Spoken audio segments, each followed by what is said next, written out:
I started a janitorial company and really worked hard, really started the company from scratch, built it up to be one of the largest janitorial companies within the niche here in the Dallas-Fort Worth area.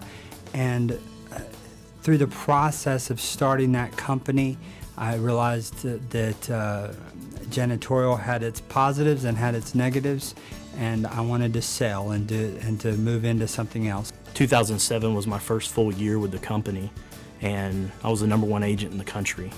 About 800 agents, 125 offices, and it's just a business that really suited me, the skill set that I had, and I come from my background. My parents owned their own company together for most of my life.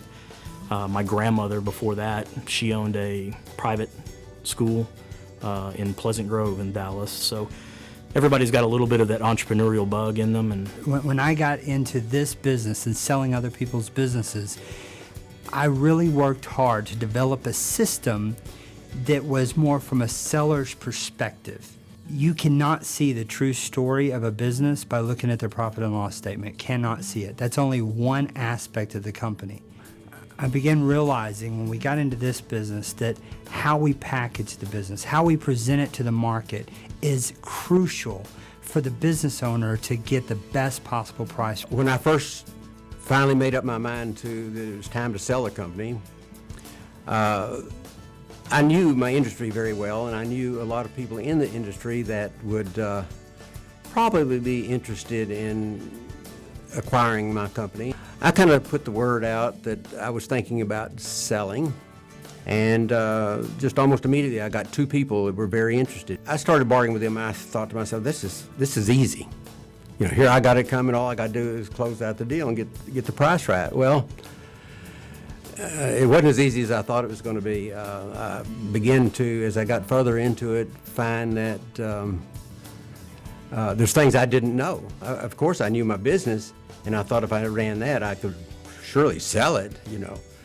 But it began to dawn on me that it wasn't a surefire thing like I thought it was. any business owner, any other business sales professional can go out and find a website to put a business on. Where we really separate ourselves is the internal aspect, and that's the process that we go through to package and position a business exactly like a business owner wants it to be positioned, to tell their story, to tell what's unique about it. A lot of people in our industry, they feel like once they've gotten the buyer, their job is pretty much done. And we look at it completely differently. From the point that we get the offer to the point we close, we're involved in that process every step of the way, because you never know at what point is the big critical issue going to come up.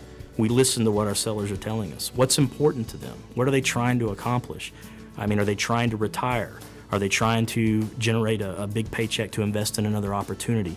Based on that, then we can guide buyers to say, you know, here's what you need to give some thought to, because here's what the seller's really trying to do. As a business owner, you cannot make money not returning phone calls. And we have a policy in our office that every lead that comes in, we are returning the call within 1 hour.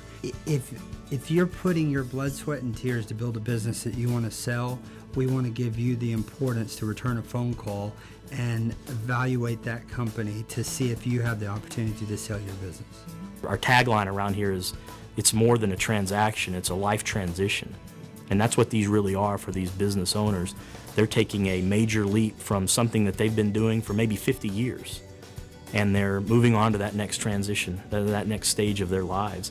And so we want to make sure that we do everything we can to get them what they need and what they want and what they're really after in order to take that next step and feel good about it. To compare my experience without a broker versus my experience with Scott, not only did he take out the pain and the uncertainty and replace it with confidence throughout the process,